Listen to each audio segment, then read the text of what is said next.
Welcome back to the Fire Drill. Before we get into this week's episode, I do want to tell you Tuesday, the second episode of The Grind, our show on YouTube, will come out. Thanks to Golf Tech for their support. I'm super biased because this is the coolest week of my life, but it is Mark Baldwin's second episode about his week at the AT&T Pebble Beach Pro-Am. Steve Young, Ben Rector, Peter Jacobson, Fluff, Mark, the ups and downs of pro golf. It's awesome. Go to YouTube, like, subscribe, comment. The first episode has gone great. This is another level. Great ones after that every Tuesday. Paige Crawford, Joe Hooks. Super excited. So YouTube, Fire Pit Collective, YouTube, go there, like and subscribe. This week's episode, we talked about my dad, and I cried, and please don't screenshot that and make it a social media clip. But we talked about my dad and his role in my life.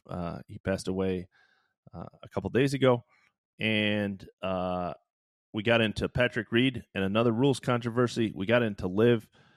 We got into Anthony Kim. Is Anthony Kim coming back? And the fact that he would truly move the needle on the Liv thing. You got to wonder. Alan has some great insight because he's done a couple of very in-depth stories on Anthony when he was playing. We talked about Max Homa and what an important time for the PGA Tour to have a guy who is engaging and funny and personable and also just really damn good, like Max. Just a perfect time for the PGA Tour to have that. It's another episode. We talked about libraries. That is the Fire Drill. I talked about the smallest library I've ever been to. Do people even go to libraries? I mean, that is the Fire Drill in a nutshell. We talked about all those things in libraries. So that's it. Watch the Grind Tuesday. It'll drop on my Twitter account, on our YouTube channel, 7 a.m. Eastern. Go watch it. Go check it out. We've really, really worked hard on this. People behind the scenes. Jake is one of them who's producing this podcast also. A million people behind the scenes that you don't see that have made that. Marco is the main editor. Just everybody's worked their ass off to make this thing a thing.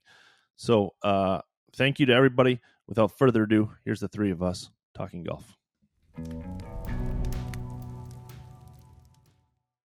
There is a lot to talk about. Of course, we have Max Homa, who's just turned into a monster. 5 wins in the last 2 years. Just won on a U.S. Open course with a spectacular finish. We've got melodrama in Dubai, to say the very least. We'll get to all that as well. But if it's okay with you, Ryan, I thought we'd start with you. I mean, you've written so beautifully about your dad and his influence on your life and career, and you've taken readers through this long journey as he's been battling dementia. And you wrote a super moving piece about how Mrs. Monday Q, was so devoted to your father in his final days. And, we lost him a few days ago. And I know the fact that you're even on this podcast speaks to your own grind. Like, we tried to talk Ryan out of doing this, but he's like, no, I need to get back into some routine. So I just wanted to open up the floor to you. And of course, Michael, you've gotten to know the French family very well as well. Just feel like we need some closure as your family, sure, as your readers and your listeners. Like, how are things in your world right now? Yeah, good. I mean, as good as they can be. I said today, like, in the middle of this chaos, my parents have lived with us for a month. People in and out. We live in my brother's house, so he comes, his family comes in and out, and you just every day you wish that the chaos would stop. And then the house seems very quiet today, and the chaos has stopped. My brother's gone home. My mom's back at her house. Dad's gone, and it's like we're all kind of walking around like you've had this chaos be part of your routine for so long. You kind of don't know how to get back to normal stuff. But my dad was super important to me. I think we'll get more into it in Michael's book down the road, but there were some pretty dark times in my life that my dad was there for me. And the caddy trips, saved my life at a time that just wasn't a great time in my life. So I miss him, and I love him, and I miss him. Michael, what can you share about what you've learned about the French father-son relationship? Well, just as a starting point, he was an all-state basketball player who maybe could have played at Michigan State and was certainly one of the best basketball players ever to come out of Alpena. And it's a telling thing because athletic skill is genetic, and Ryan has athletic skill, and it comes straight from the dad, and it made for a connection between Ryan and his dad. Alpena is a hunting and fishing town. It has golf, but it's a spectacular thing to see a father and a son, any child and any parent bond over this game that lets you show emotion every which way. And Ryan's father, Howard French, was a remarkable person from a remarkable family in a remarkable town. And Alan, I would say the same of your mom and her experience, and my parents who fled Nazi Germany. We've all lost parents here in the past year or so, and they've all had a lot to do with us finding the path that we have found. Alan and I have talked about this a lot over the years, but one year early in Alan's writing experience, he won a Golf Writers Award, and his mom came down to Augusta for a day and came to a Golf Writers dinner, and the pride was beaming. And she came out. She had been a politician in Northern California, and was accustomed to a public life, and now her son was leading in his own way a public life, and Ryan's father led an athletic life, and then Ryan was leading his own athletic life. And my case, my parents were totally committed to, not totally committed to, they were just very active readers, period. And I grew up in a reading tradition and became a writer. So we're all byproducts, of course, of our parents, and we all in our own way devote our whole life experience to our parents while finding our own life experience. So it was a privilege for me to get to know Ryan and by extension Ryan's maternal grandfather, the other side of the family, the Eustace side, where there was a writer, and how these family traditions blend to make us who we are today. Ryan, I'm curious what you've heard from your community of readers and followers, because as I said at the top, they've been on this journey, and I'm sure a lot of them feel the loss as well, and they probably feel like they were pals with Howard, because he populated so many of your pieces, and there's great old photos of you guys, and there was a lot of love in the things that you typed about him. So what have you heard from your community? Yeah, I mean, super overwhelmed. I'm behind on text messages. I spent most of the morning catching up on DMs as best I could. As Michael has learned, we overshare in the French family, and so I've taken people inside this struggle that was dementia, and I write it 2 reasons: is for therapeutic reasons. It's my way to kind of tell the story and get it off my chest. And also, I know 1 million people are going through it. I mean, those are the DMs, right? My grandpa's going through it. My dad was just diagnosed. I lost my brother or my dad or whatever to dementia.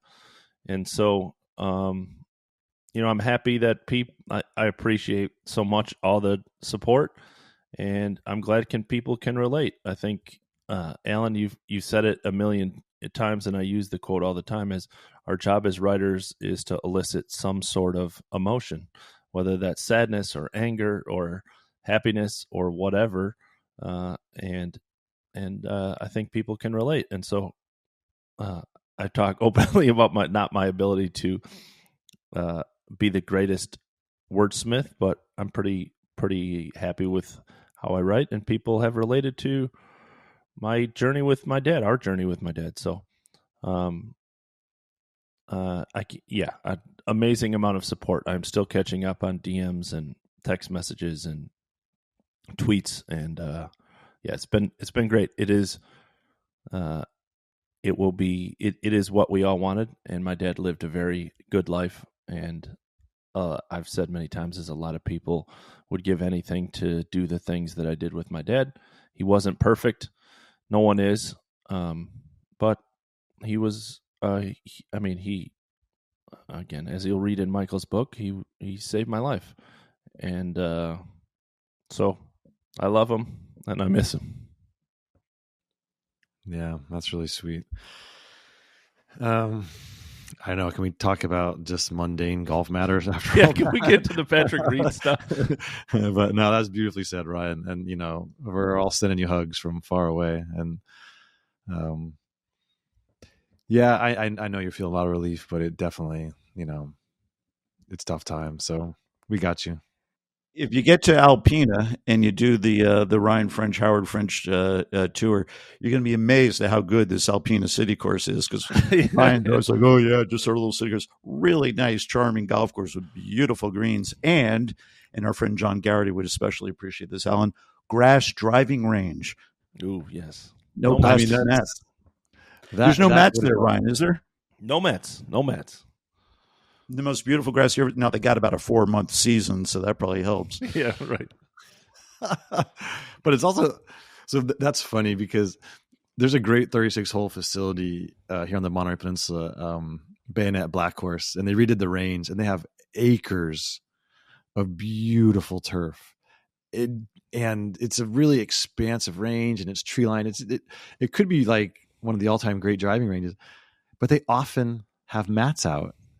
And it's so bizarre. You're hitting off of a mat and you're surrounded by luscious turf. And I guess it's just a cost saving measure. It takes time and energy and water, but the turf looks beautiful and it's so dispiriting. So yeah.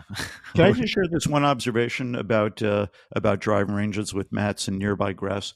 I have snuck onto golf courses all my life. In my life, I have almost never been kicked off a golf course. But you go to a driving range that's got plastic mats and grass nearby, yeah.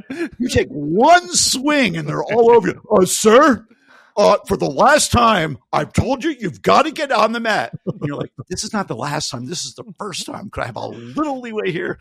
But it's amazing how they're all over you. But you can sneak on Augusta National and play 3 holes before you make it. I will tell my Spencer Levine, I'm a huge Spencer Levine fan, as people who follow. We all are, yeah. And the Monday for the farmers used to be at Industry Hills, which has a 2-story mat driving range. And I've snuck on that course many times. I know. And 2 or 3 years ago, I got a picture from a follower of Spencer hitting in front of the mats. And then he got yelled at and almost kicked off. And so it's just not you, Michael. It's actual PGA Tour players also. Just a quick note about that Industry Hills. They had 2 courses there, the Ike and the Babe for Babe Harris. And my mother-in-law didn't know anything about golf. But I would go over there and she would say, did you sneak on or did you pay? and the other thing I had there, Alan, you may have been there, but did you ever know that Miller Library there for years? It was considered, I think it was called the Ralph Miller Library. Maybe it was considered one of the great golf libraries of the world, and they shut it down. I don't know why. There was a Sheraton there, and the library was part of it. Oh yes. So when I was living in Belmont Shore in Long Beach, I would drive over there and use that library somewhat regularly. I don't think I ever played the course. I was like just research because this was like, what year was that? 98. So that was the year I got my first email address. I remember distinctly, but I didn't even have a cell phone yet. The internet was not really a thing. I mean, I guess it was, but do people still use libraries? Yeah, more for computer access, I would guess, right? Yes and no. I mean, there's 2 good libraries in Carmel, and they're always busy. The one's is just dedicated kids library, and that place is wonderful. And I spent many hours there with my kids, and all the schools go there. And then there is a nice right on Ocean Avenue, beautiful stone building, and spectacular. That library, and it's very busy. I mean, I've been encouraging. My daughter is a voracious reader, and she finds these series that have like 8 books in them. And I know how it's going because I get ding, ding, ding. It's like all the Amazon notifications. Yeah. I'm like, go to the library. Michael will appreciate this. And then this is classic fire drill. We are in a library speak, but Michael, just down the road from where I'm living, there is the tiniest library I've ever seen in my life. Like, we live in the middle of nowhere, and this is not even to Alpena, Michael. Alpena has its own library, but there is a Hubbard Lake library, and it might be 200 square feet, but they're raising money to expand it to 400 square feet. So. All right, to the Patrick Reed thing. He's in the tree. Did he cheat? Did he not cheat?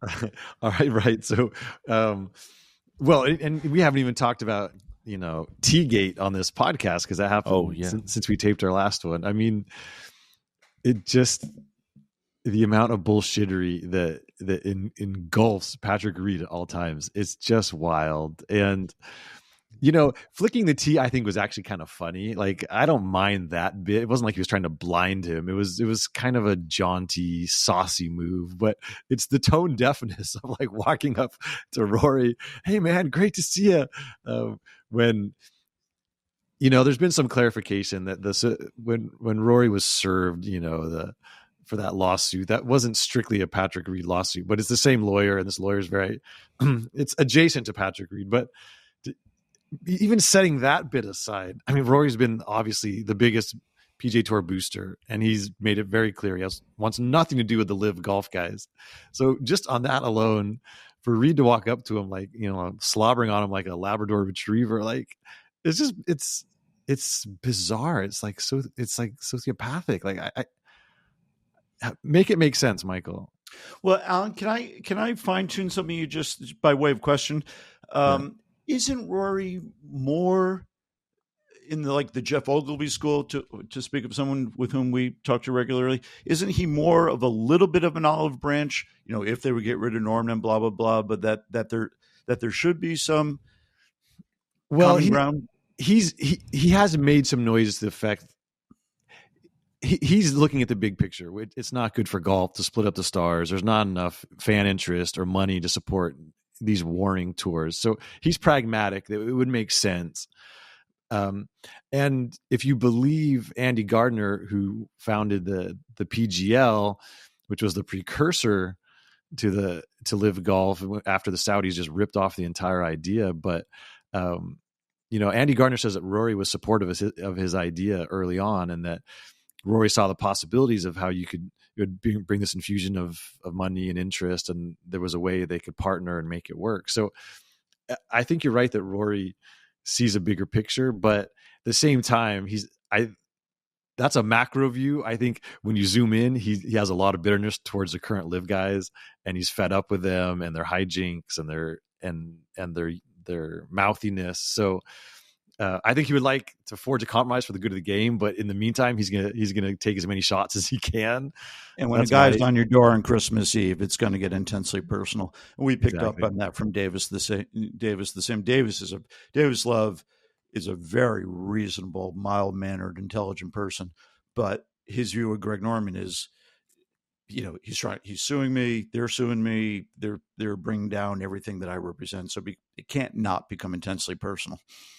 I heard an interesting nugget. I was down at Torrey Pines that the PGA Tour has decided they're not going to help any players with their legal fees, including, and I heard Davis has already racked up 6 figures in lawyer fees because he came on our podcast, he went other places, and he's obviously a huge part of the Ryder Cup effort for the Americans, and that there's some hard feelings because even the staunchest defenders of the tour's kind of cut bait and said, well, if you get rolled up into these lawsuits, good luck. And so that's going to be an interesting nugget because its discovery process is onerous. And I've heard the live golf guys are coming in and taking phones, and no one wants their phone snatched from them.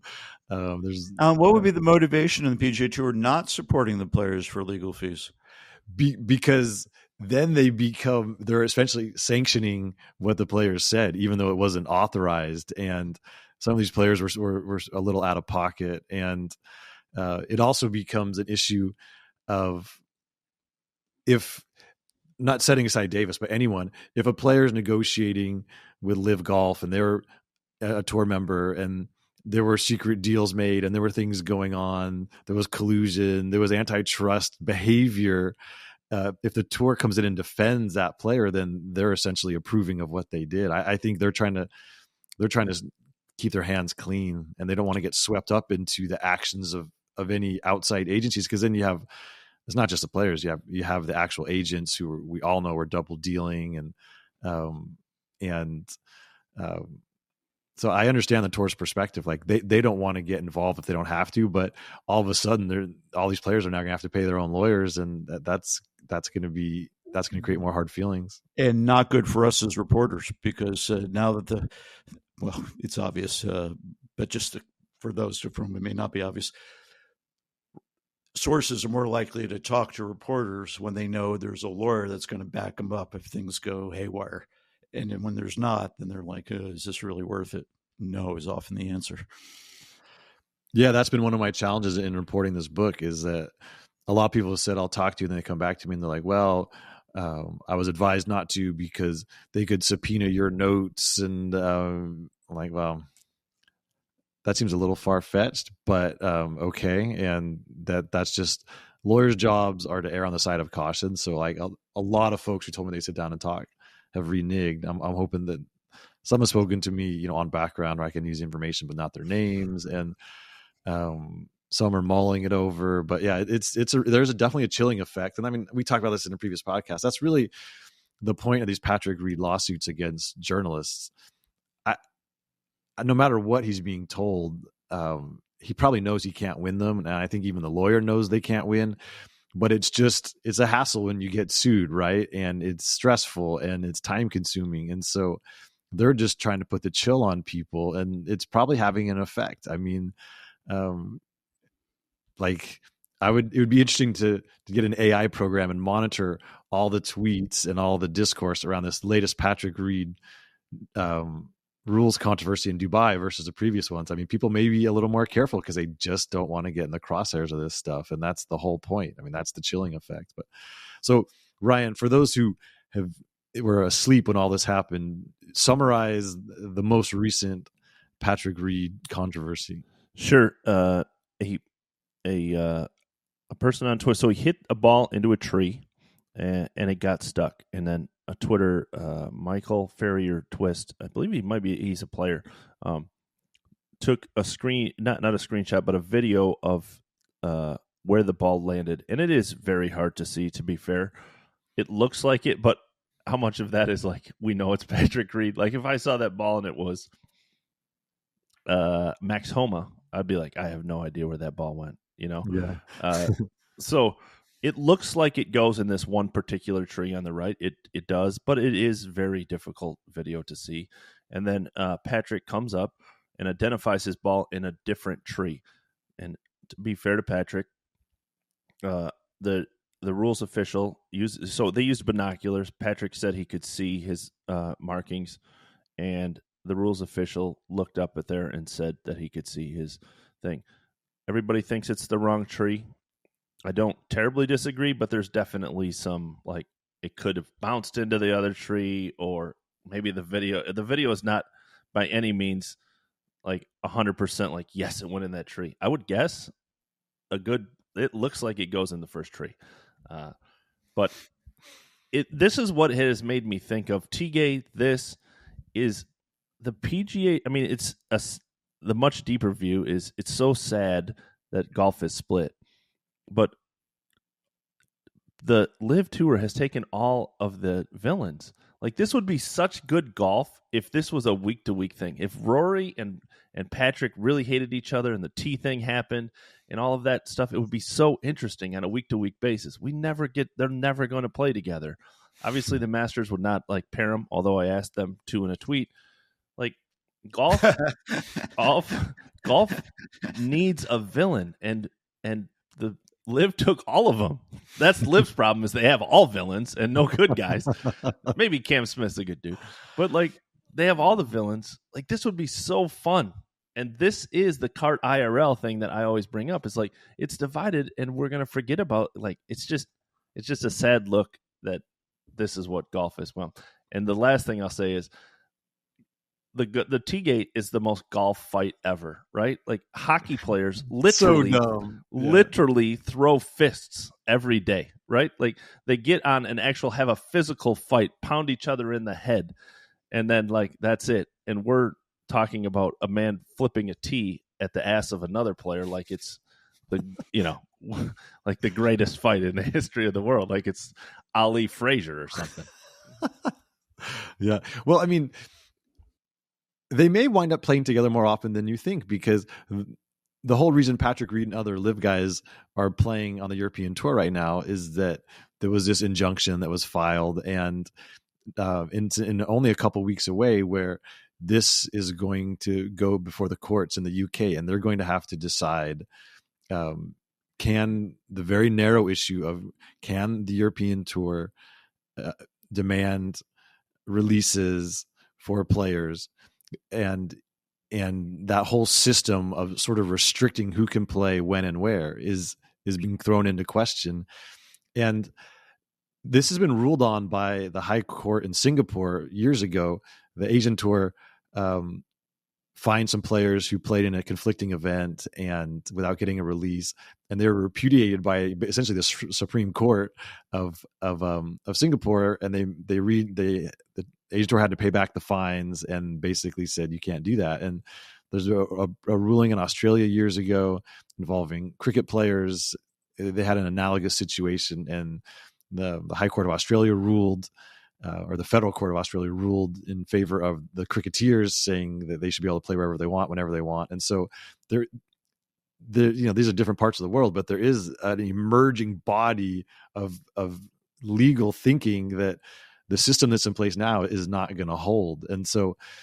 And there's even folks who feel like the European Tour may want to lose this case, because then they could say to Jay Monahan, hey, we tried our best. We went to war for you, but this is what the court said. So now they get all their players back. And that would allow, Martin Keimer to play the German Open, and Lee Westwood to play the British Masters, and, Sergio to play the Spanish Open. Like, these are important draws for these tournaments. And to say nothing of Ryder Cup involvement. And then there's major Ryder Cup implications. So, and obviously if Europe lets all their players play, that's going to put the pressure on the US side to open it up to the Dustin Johnsons of the world. And so this is a very important legal case. How long it's going to be argued, how long it's going to take to get the ruling back, is a fundamental question that nobody can answer. But there will be a decision at some point, and that will shape this debate in a profound way. So if the tour loses and the players win, then you're going to see the live guys all over the European Tour, because they want the world ranking points, and they have, a lot of history at these events. And then, of course, we know they're going to see each other at the majors, and that's going to add a lot of juice. So, remember in the old days, Michael, when the USGA, they would do funny pairings. Like one year they put all the fat guys together, and they had a little bit of an edge in the pairings. Like, you're not going to get Patrick and Rory at the Masters. You might get it at the US Open, because just they're a little more muckrakers and they like the attention. I don't know. That would be epic. I agree, though. Yeah. Just one quick note. I probably have said this before, but I would have never guessed that Patrick Reed would join this live tour for any number of reasons. What was his thing? What do they call him on the Ryder Cup teams? Captain what? Captain America. Yeah. Captain America. That was the start of it. And of course, the red and the black and the following Tigers thing. But this, above all else, here's Tiger, who really, when it's all said and done, even north of Rory, is really the spokesman for the PGA Tour, as the ruling king of professional golf. Patrick Reed owes his golfing life, I think, to the act of Tiger Woods choosing him for that President's Cup team, and then embracing him after that cheating scandal at the Albany event. Things went south for Patrick Reed, but they would have been way, way worse. And then Patrick Reed played very poorly the first couple of days, maybe the first 3 days. And there was the thing with the caddy and all the rest. Patrick Reed's career could have spiraled out of control without Tiger's support, and it didn't. Yeah, I mean, he was holding on, but it didn't. Well, it's true. When you go down the list of the big name players who went to live, they were old or they were injured, basically. Whether you're talking about Bryson, you're talking about Phil, you're talking about Brooks, Dustin not that old, but possibly, he's told people he doesn't want to play forever. Like he's an old, whatever, 38. So Reed is the one guy that doesn't fit the profile because he's young and he's healthy and he was playing very well on the PGA Tour. But here's what I think it's all about. He liked the outlaw spirit of the live guys. And I think he knew he was going to be unencumbered when he got there, just to be himself. And I think that's why these lawsuits have touched off, because the tour would not have supported him if he was going after reporters. It would have been a lot of blowback. It would have, I'm not sure it would have even been possible if he was a tour member. But we know that anything goes on the live tour, more or less, and you're free to be the asshole that you are. They encourage it. And so I think obviously the money was a factor, but Patrick Reed was making a hell of a lot of money on the PGA Tour. I think honestly for him, it was like sticking it to the man, just knowing that all his colleagues on the PGA Tour hated him, all the battles he'd had. It was sort of a fresh start, but more than that, he was unencumbered. He could be more himself. And that's also why Liv has a chance to sign Anthony Kim, because part of what drove Anthony Kim off the PGA Tour was, and he told me this a few times, he hated all the PGA Tour guys lording over him, the suspensions and the fines. Like he was always in the principal's office, and he never vibed with his colleagues on the PGA Tour, who, as we know, skew towards conservative, religious, Southern. And again, like it's a different scene on Live Golf. And obviously the upfront money is intoxicating. We know that. But I think for a guy like Patrick Reed and probably for like Anthony Kim, they feel more at home there. Because as you said, Ryan, it's a bunch of dicks and they're at home. But I also think that Patrick Reed, Michael, is so out of touch with reality, or lives in his own reality. Like, again, like Alan said it, who would, like, if you're Patrick Reed, you, like, any person would go like, hey, I'm not going to go up to Rory and say hello. He obviously hates me, right? And the same thing with the ball in the tree. Any normal human would be, who's gone through the things that Patrick Reed has in the rules department. You would look up there, right? And you'd go, you know what? I think that's my ball, but just to be safe, I'm going to go back to the tee because I can't 100% identify it, and I'm going to win over some hearts, and I'm going to lose a couple strokes. Like, it's not about money. It's just he lives in an adverse, like a reality, an adverse reality. Like any person that has had as many rules controversies as him goes up to that tree and goes, yeah, I don't know. I'm pretty sure that's my ball, but I'm not positive. If we can't shake it down, I'm going back to the tee. Like anyone would do that. That is the rule. You have to positively identify it. Right. But, so he's up in the tree, and it's just like he just lives. He doesn't think about Tiger helping him out. He doesn't think about anything. He just lives in this adverse, like this world where just his own world. And it's wild. His arrogance is astounding. And it was on display for everybody who's interested to see at Torrey Pines a couple of years ago, when he said to the rules official, but I'm going to let you. I'm going to let you. That's the rules official is doing his job. Patrick Reed is not doing his job. And the tone should be, Ryan, just what you said. I'm going to bend over backwards here to make sure I get it right. That's what golf's supposed to be. So yeah, you're right. But I would have thought at the end of the day, he still would have showed deference to Tiger. That's where that was the line I thought he would never cross, but obviously he did. Yeah. Alan, you would know the most. Is there any chance? There's been a lot of Twitter that AK is coming back. Your personal thoughts or anything you're hearing? Do you think there's any chance he comes back? Yeah, so I spent a lot of time with Anthony Kim when I was doing a big feature on him for Sports Illustrated. I mean, that was peak AK. It was like a week after the Masters when he almost won that thing. He made like 10 or 11 birdies on Sunday, and he was flying so high. And then of course things went sideways, and then I wrote the big story that kind of cracked the code about this insurance payout he'd gotten, and that was part of why he was on the sidelines and the injuries. But I probably underplayed it in that story, and I learned more about it after it was published. Like, he really had the driver yips, and some of that was swing changes that were necessitated by the injuries and compensations, and that happens. It happened in David Duval. Like when you get hurt and you start swinging the club differently, that goes from physical to mental. But Anthony Kim had a severe case of it. And so the two questions are, can his body hold up? It's not just tournament play. It's how much practice you have to play to be tournament sharp. He's had obviously a lot of time to recover, but he's getting close to 40. And so the big questions are, what is the state of his body, but also what is the state of his mind? Like the driver yips has ended plenty of careers, and running away from the game doesn't really cure it, and almost makes it worse. If you quit when you have them, you're not fixed. You're going to have to come back, and you're going to have to look down a fairway with all kinds of hazards and lined by people. And in his case, there would be an intense media scrutiny for every swing, and it would be an event. There's no easing into it, if that's the route he goes. And so, he was tired of that scrutiny because he was playing really poorly for almost 2 years, and he was always getting in trouble by the tour, and he was just burnt out on the whole thing. So maybe he's had enough time to miss it and to refresh and recharge, but I still think it's the longest of long shots. But Alan, wouldn't Live Golf give him an easy out for all the problems you just outlined? In other words, there's no fairways lines with fans. It's 54 holes, but it will be, Michael. You're paid up front. Yeah, for sure. But the lights are still on the CW. I mean, the CW audience is waiting to watch Anthony Kim. He's their demographic, actually.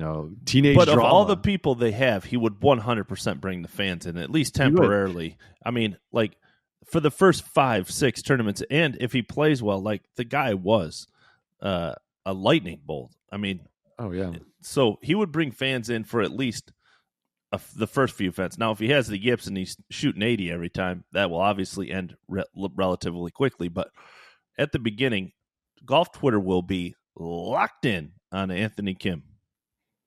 Absolutely. And there were all, as his game was deteriorating and his body was breaking down, it became, and I read them all. I mean, there was a lot of what's wrong with Anthony Kim stories, and that it really nettled him. And so I would say it's 1 in 100 chance. And so we all have a price. We all have a price. So he got this big insurance payout, and supposedly he was a very savvy investor. He had smart people around him, and apparently made a ton of money. He just sent a picture on Instagram of him in a private plane. It's like, how? Like, guy, like, he obviously still like, how does Anthony Kim still afford? I mean, as far as I know, he doesn't do any speeches or anything like that. Like, he's just living off of this insurance thing. Or maybe he's on a private plane because he's getting a large check from Greg Norman. It's Greg's plane. I mean, supposedly he invested a lot of his money in these medical device companies that went crazy. And like, I was told by people close to him who knew that like he's set for life. And so I don't know. It's an interesting, it's a tantalizing question. His Instagram picture, he needs to eat a cheeseburger. The dude is rail thin. I mean, like rail thin. That's interesting. Yeah. Cause he had a little baby fat on him back in his heyday. Mm-hmm. So there's a lot of calories in Louis XIV cognac or whatever he was buying for $1,000 a bottle. So, yeah, I mean, again, like we haven't really touched on the Live Golf schedule, which has been released, or the TV deal. It's the drama. We'll see how much, if they can sustain that, because that was one of the keys to their existence, was just the energy, and it was part of the conversation constantly. And Sports Business Journal named it the biggest story in sports. Like, that was not about the competition. The lingering question is anyone going to pay attention to the competition? But look at we're already off to this start. We got AK, we got T-Gate, we got all this stuff. It's like, oh my God. I mean, we have talked about how impressed we all are with that they are this far. But they definitely need a splash in the signing department, it seems, this offseason. There was a lot of rumors of top guys, Cantlay, Xander, all those guys, and they've all kind of sworn it off. And it seems like they've been telling the truth. Like, they haven't there's a lot of rumors that Mito Pereira is gone. He's joined the agency that all the Live guys are under now. Daniel Rappaport said that. And, so they need a splash, and AK would be a splash. He'd be a splash. Mito Pereira, not a splash. Not a nice terrible young split. player. Yeah. The only thing about Cantlay is he always says, I'm committed to the PGA Tour. I love the PGA Tour for now. All of those two words are always tacked on at the end.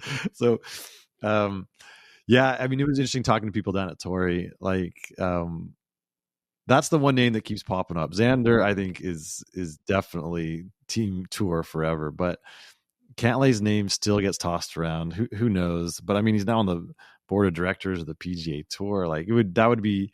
He was in the Delaware meeting. Like, it'd be a big deal. There's still some bitterness that Joaquin Niemann went because he was part of some very rarefied conversations, and he was, he's a great top young player who everyone had high hopes for. He won Tiger's event at Riviera, like, and I've still detected bitterness that he was kind of a double agent because he was part of some high level conversations on the tour, and then he went to live. So Cantlay would be a much bigger betrayal. I mean, he in that context, because he is one of the keeper of the keys for the PGA Tour now. So I don't know. That's the problem for Live Golf is they've set this benchmark so high. Like, you've got to have the buzz. You've got to always make a splash. You always have to be bringing in some impactful signing. But it seems like the battle lines have been drawn, and there's just the only players available are kind of fringe. Did either of you have a moment where you saw the headline Colin Morikawa and Adam Scott join new golf league, and you thought, oh, they've joined Live, and then you click on it, and it's that Tuesday night thing or whatever it is. Did you guys have that experience at all?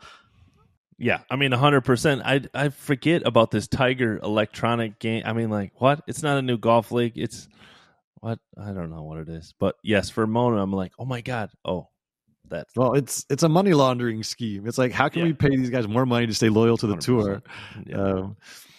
I mean, I'm gonna watch it, the first one. I might actually try and attend the first one just for giggles, but maybe it's gonna be amazing. I'm trying to keep an open mind, but it just does seem like a way to give these guys more, unsanctioned money. But I think it is good to keep an open mind about it because, like, I remember I probably have told you this story, Alan, but Ryan probably have not. But I happened to be standing under the tree at Augusta National, and Chip Brewer, the CEO of Cali, was talking about some new investment they were making in this thing called Top Golf, and he described it very accurately. It was what it turned out to be. And I'm like, what a waste of money. How wrong was that? All right, before we go, we got to talk about Max Homa winning at Torrey because we need a feel-good story. And Homa started out as kind of this fun, cuddly character with lots of jokes, and he's turned into an absolute killer. I mean, he's winning on big-time courses with really stout, precise, thoughtful golf. I mean, his game is so built for the majors. That's obviously only the next step. You win 5 times in 25 months. Like, you've proven you can close, and he's closed. Now he's just got to take it to that next level. But I don't know if you guys caught essentially the third round telecast when he was mic'd up in the round and he was talking to the announcers and he had the thing in his ear, and that was a major breakthrough coverage wise. I mean, he's talking strategy, he's talking the mental game in competition, and he's got like 4 different voices in his ear because all the announcers are hitting him up. And I mean, it shows what a good sport he is to take that on. But it was great TV. And this guy has become such a star because he's kind of proven you don't have to be an asshole to be a great player. You can be genuine and funny and sincere and sweet and also a killer. I mean, what a combination. It's great stuff. It is. He's got a really nice manner with reporters and with fans, with his fellow players. He's really the full package. He looks great. He's got a beautiful swing, and he doesn't, quote, just say the right thing. I mean, he actually tells you what he's feeling and thinking. I think he's been terrific for the tour, and going into LA. I mean, he's shown that. I mean, he's grew up in LA, and I'm sure he knows the course well. But way beyond that, he just seems to love the grass and the air on the West Coast, and he looks like he'll be good for a long time to come. He's been terrific. Did a Monday qualifier ever figure in his rise, Ryan? I'd like to know. Not only that, but I tweeted many times, and Jason Sobel tweeted about it yesterday. I've got the tweet memorized. Yeah. 2 things. One, he was headed back to Q School. He was on the Korn Ferry Tour. The top 75 make it into the Korn Ferry Finals. Max birdied 4 of the last 5 holes in the last regular season event to make the cut and keep his get into the Corn Ferry Finals by like $90 or something. Then went on to get his PGA Tour card.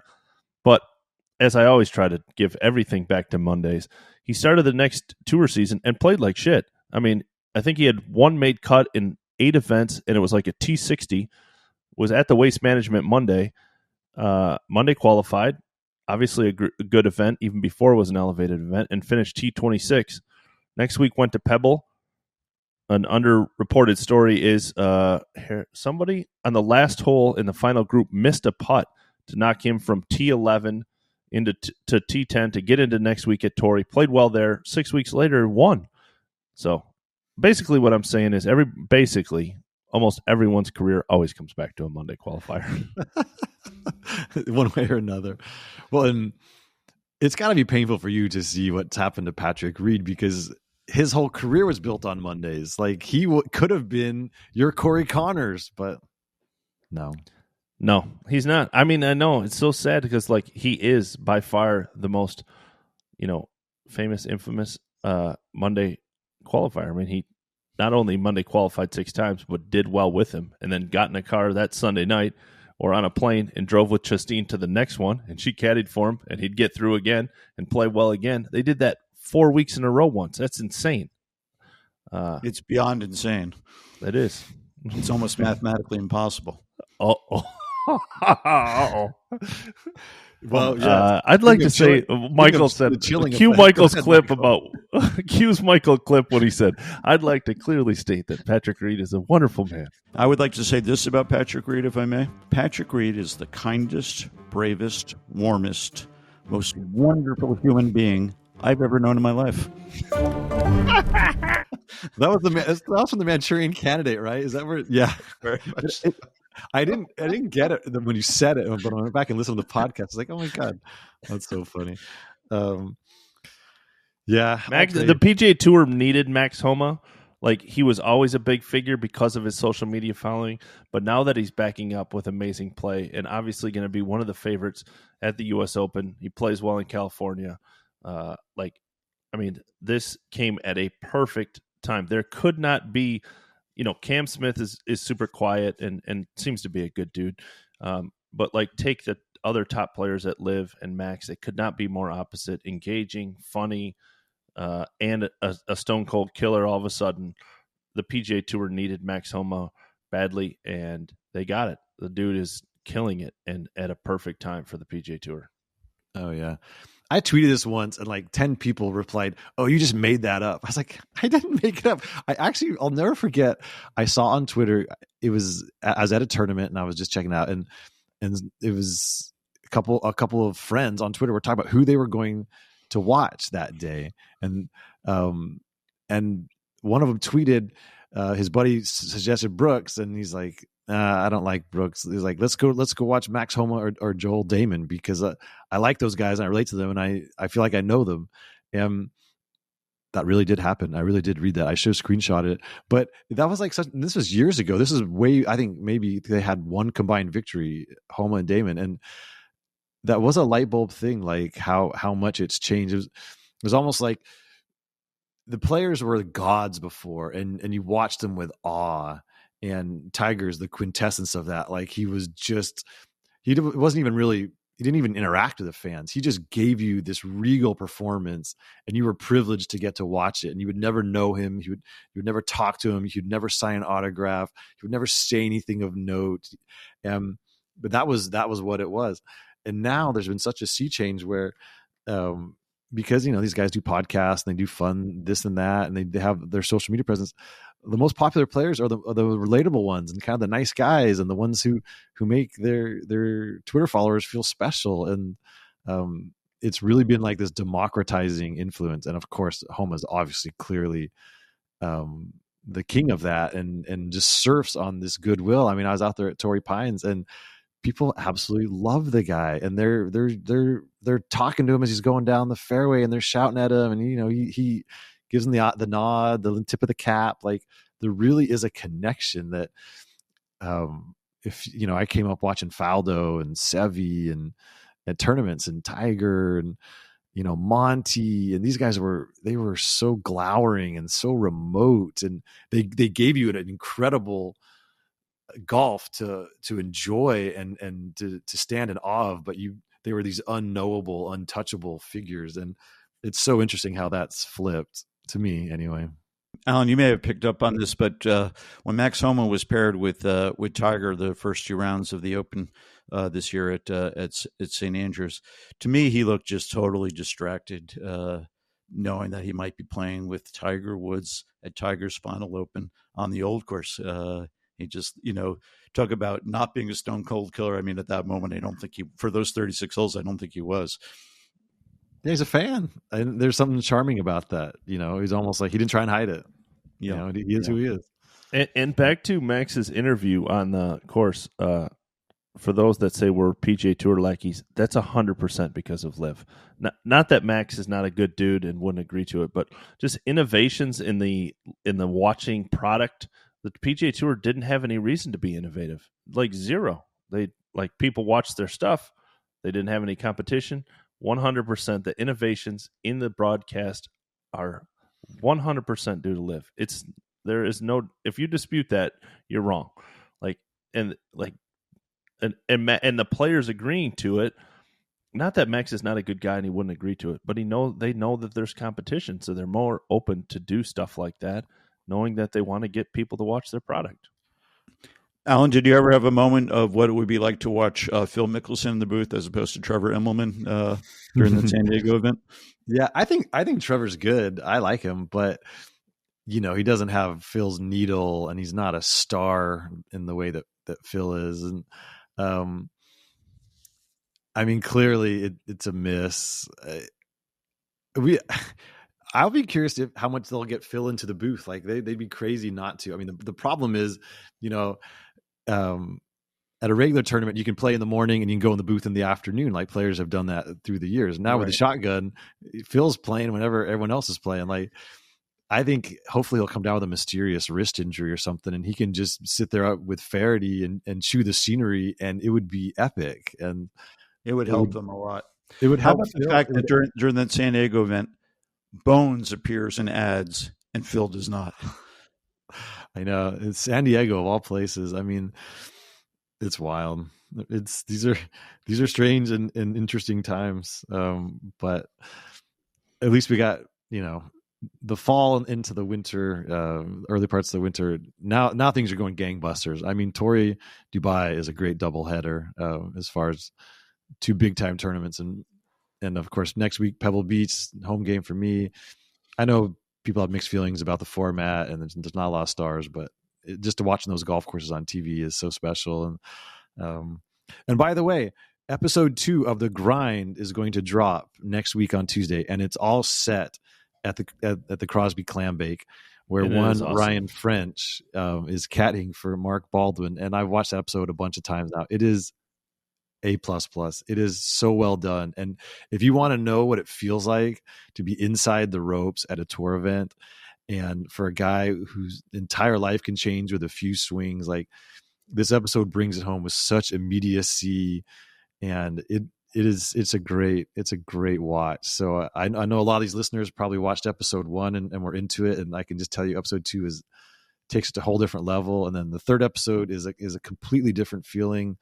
It's about Paige Crawford, who travels the mini tours in a van with her girlfriend, and they remind me of sort of some of these women I know in Big Sur. Like they've got they're free spirits, and they're out rock climbing, and they're hiking in the hills, and there's just a sort of ethereal quality about Paige. It's so winning, and if you watch that and you don't wind up rooting for her, then you might be Patrick Reed. But it's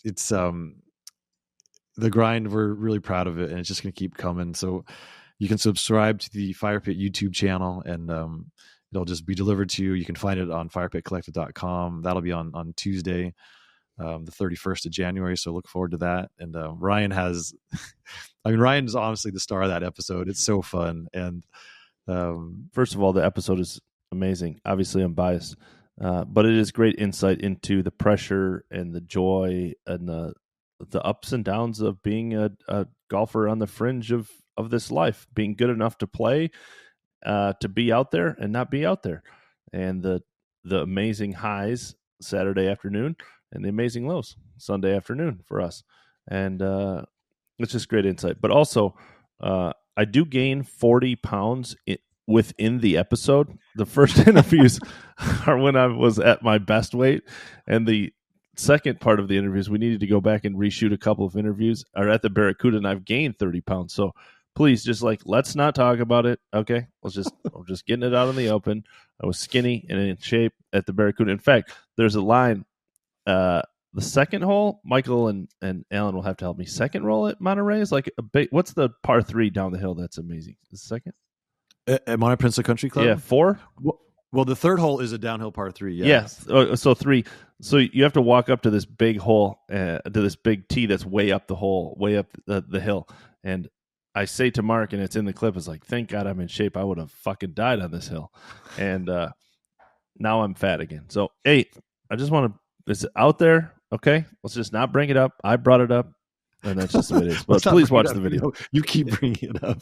Does the episode 1 is great. I haven't watched 2 yet. Is there a nod in 2 to Steve Young's tee shot on 12 that Mark Baldwin described for me today? Oh my God! So is it in there? No, it's not. Particular shot, but you get a great feel for Steve Young. You get a great fight. Super Bowl winning quarterback. Steve Young double hit a full shot. I have never in my life. It's impossible. It is literally impossible. He hit it here, and it went back and over his shoulder over there. It's try it as much as you want. Pop it up, like you got wet. He kind of chunked it, but it's a full shot, and he's obviously in great shape and very athletic. He's not a good golfer, but he's very athletic, and he has a fast swing. I don't know how you do it. It's not like if it was a very slow old swing, okay, I could see it. He took a full swing and hit. The double hit was not all double hits are here, right? Yeah. This was here and here. He hit it back over his shoulder.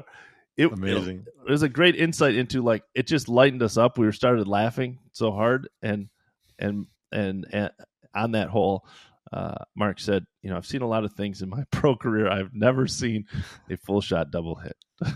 It's funny. That's so great. I love it. That's in the director's cut. That'll be released at a later date. Yes. Anyway, all right. Well, fellas, it's always fun. We'll dedicate this episode to the memory of Howard French. It was meaningful to hear all that really rich and thoughtful commentary from both you guys. That I had a little tear in my eye. So that. But as always, there's a little bit of levity here on the fire drill, and there's various diversions, and so this was a fun one for Michael Bamberger and Ryan French. I'm Alan Shipnuck. This is Fire Drill Podcast. We'll do it again next week. Thanks as always for listening, and go watch The Grind. I promise you're going to enjoy it. That's the end.